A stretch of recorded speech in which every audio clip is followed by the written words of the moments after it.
Welcome back to the Essentially You podcast. I am your host, Dr. Marisa Snyder, and I'm here to help you rock your hormones and feel great in your body so that you can reclaim more energy, vitality, and joy and become the CEO of your health. Let's jump on in. Hey, one more thing. Did you know that one of the biggest nutrient deficiencies that I see in people, especially women, is a magnesium deficiency? It's because we burn through this super mineral so quickly. Now, this powerful mineral packs a massive punch because magnesium is involved in over 600 reactions in the body. Now, it is your best friend if you need more energy, better sleep, a faster metabolism, improved digestion, and not to mention happier periods. And you can quickly replenish your magnesium levels with my Essentially Whole Magnesium Restore supplement made with my favorite form of magnesium, magnesium glycinate. Use promo code podcast and get 10% off your entire order at drmarisa.com/magnesium. Now I'll have the link in the show notes for this episode to make it easy. Go and try it out today. Intermittent fasting continues to be all the rage, but what if we got the timing wrong? What if skipping breakfast was not the most ideal for our body? And what if skipping dinner or having a smaller dinner earlier in the evening had a greater metabolic impact? Now, current research points to the endless benefits of intermittent fasting, no matter which one you choose to embark on based on your life, your lifestyle, and your body. But the most recent research published in JAMA in August of 2022 demonstrated that early time restricted eating was more effective than eating in a 12-hour window during the day. Now, the benefits of early time restricted eating include controlling blood sugar, creating more sensitive insulin levels, enhancing metabolic flexibility, fighting inflammation, enhancing heart and brain health, weight loss and management, prevention of chronic conditions, enhanced sustainable energy, and supporting mood swings, depression, and anxiety. And here's why. We now know that eating meals during the day while the sun is still out is optimal. And this is because we are in a more thermogenic state, a more metabolic state during the day based on our circadian rhythm. Now, since our body's biology hasn't really changed much since our ancestors thousands of years ago, well before we had electricity and Netflix and we could stay up all night long, our body significantly winds down metabolically on a cellular level as the sun goes down, and we naturally become more insulin resistant in the evening. We simply have not evolved to adapt to our crazy modern lifestyle, and it's having a massive impact with over 133 million people struggling with insulin resistance in the US alone. Now, if you've ever worn a CGM, a continuous glucose monitor, you will notice that the later in the evening you eat, especially after 7 or 8 p.m., the more your blood sugar will rise after your meal. And that's because we are just more naturally insulin resistant. And since we have a slower metabolic state at this time, we tend to store that meal as fat versus burning it off. Unless you are someone who does a lot of late night working out, which is not me. So the newest research in JAMA suggests that if you're going to skip a meal, let it be dinner or aim for a smaller dinner earlier in the evening. And that's what I'm doing. That's literally the name of the game for me. Now, you've probably heard the statement, eat breakfast like a king or queen, lunch like a prince or princess, and dinner like a pauper. The goal is to eat when the sun comes up and finish eating when the sun goes down. Eating in line with our circadian rhythms can make for better weight loss management, also improve sleep, healthier blood sugar levels, and more energy. And as I mentioned earlier, this type of fast is called early time restricted eating, or it's also been called reverse fasting. Now, reverse fasting is a little bit different from the traditional type of intermittent fasting because instead of eating dinner around 7 or 8 p.m. and skipping breakfast, you start your fast earlier in the day, preferably around 5 p.m. or 6 p.m., and then fast for 12 to 15 hours. It can easily just be 12.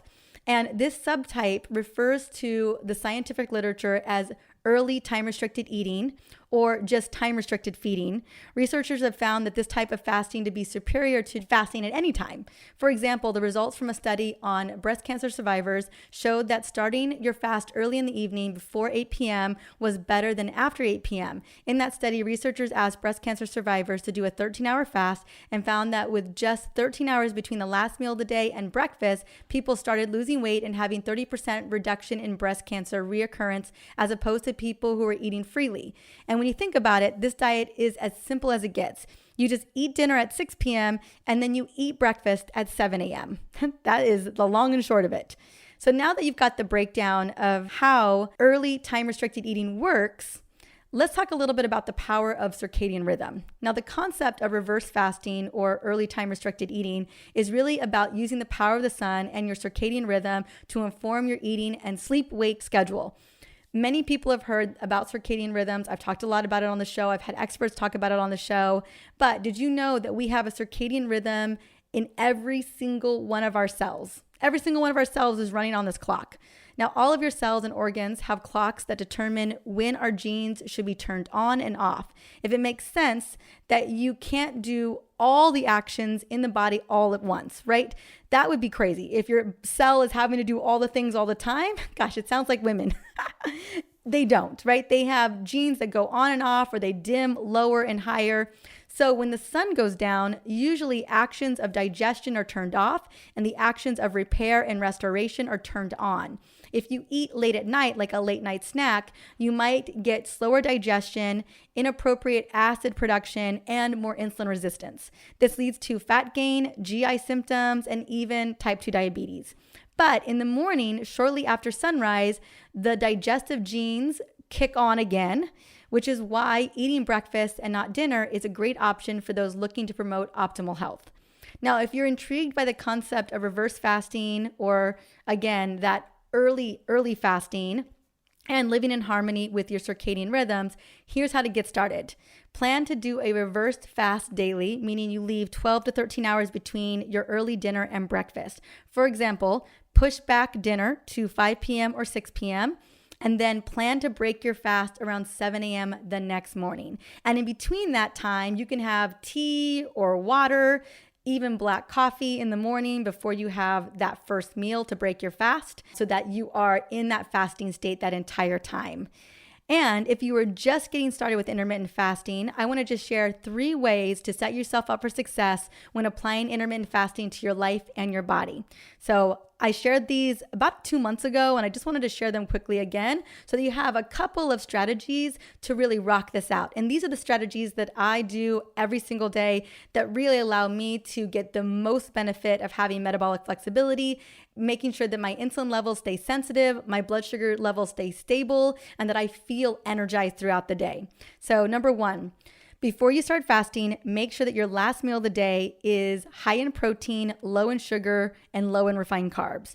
That way you don't activate your killer craving centers in your brain and you end up eating a bunch of late night snacks. This is especially true in the evening, obviously, right? How often have you wanted to start intermittent fasting at 6 p.m. or 7 p.m., but then you ate a really carb-heavy pizza dinner and found yourself hangry late at night, like at 9 o'clock before going to bed, right? If your meal has adequate amount of protein, you are going to feel so much fuller, longer, and you're just setting yourself up for success for that 12-hour circadian fast, or maybe it's that 13 to 15-hour fast, whatever you end up choosing.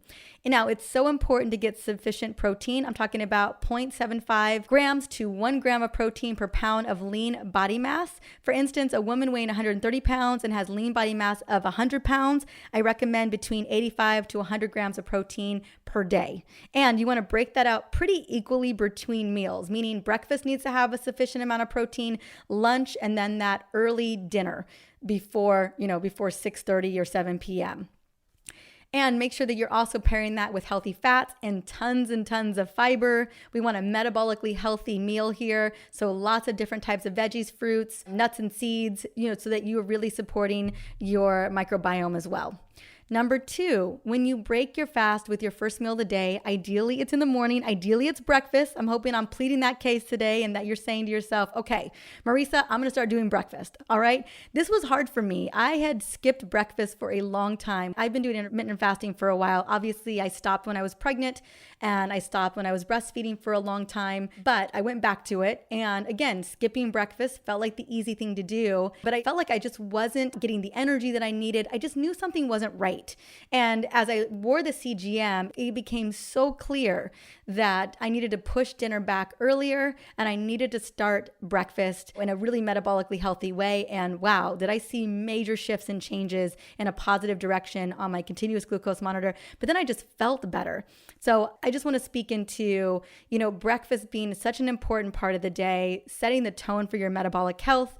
And I always break my fast with a savory meal that contains about 30 grams of protein, healthy fats from avocado or olive oil or other sources, and lots of fiber. So I'm usually eating salads for breakfast, or I'm eating roasted veggies that we cooked the night before for breakfast. So I always want to make sure that I'm hitting those three major food groups. And ideally, I want the roasted veggies and the salad because I want the green leafies. Plus, I want those really incredible fiber dense roasted veggies as well. And so again, you don't want to be focusing on a sugary meal here. You don't want to be focusing on sugary coffee. You don't want to be focusing on, highly processed breads and muffins, croissants, bagels, all this stuff that can just break down and hit your bloodstream very quickly. You want to set the tone for your metabolism for the rest of the day so that you do not find yourself on a sugar roller coaster. So skip the cereal, skip the toast and jam, definitely skip the orange juice or any juice for that matter. Even green juices can light you up. I have not found a green juice yet, maybe celery juice, that won't spike blood sugar, right? So just something to be looking out for. So if you are looking for some amazing blood sugar and hormone loving recipes, I want you to just go and register for the Hormone Release Summit right now, and you're going to instantly get my best recipes in my 14-day hormone recipe guide. They're going to get immediately sent to you via email. Plus, you're going to get so many more sexy bonuses coming your way. Now, if you haven't heard, I've been talking a little bit about it. The biggest women's health event is happening in just 2 weeks. It's my Hormone Relief Summit. We already have over 50,000 women registered. And let me tell you, it's going to be incredible. So I want to make you one of them right now, because 50,000 women cannot be wrong, right? Have you met that many women that are wrong? I haven't. Now, if you have a gut feeling that hormones are definitely involved in what you're struggling with right now, and you're looking for powerful, sustainable solutions to address your hormone-related issues, I'll tell you what, the medical doctors, I have the best of the best on this summit, and they bring the best of their best. There must be at least close to 20 New York Times bestselling authors on the summit. And they literally are sharing the best of what they know so that you don't have to read their books, although you may even own some of those books already. And the event is free. So grab your free ticket today by going to releasesummit.com/podcast. And if you're thinking of someone right now, you're thinking of your bestie, you're thinking of your aunt, you're thinking of just your colleague who is struggling with mood swings, who's struggling with hot flashes, like she's always fanning herself off, or she's dealing with migraines at that time of the month, let her know about this event. Sharing is caring, and we deserve to have this type of information. So go and text your friend. Let them know what's up. Again, releasesummit.com/podcast to register today. And I will have it in the show notes just in case. Now that leads me to number 3, the third best way to set yourself up for success, which is remove snacking. You know how I feel about snacking, especially late night snacking. I'll tell you what, if you want to mess up your blood sugar, have some snacks. This one is so key because snacking is both a habit and it's potentially due to being on the blood sugar roller coaster.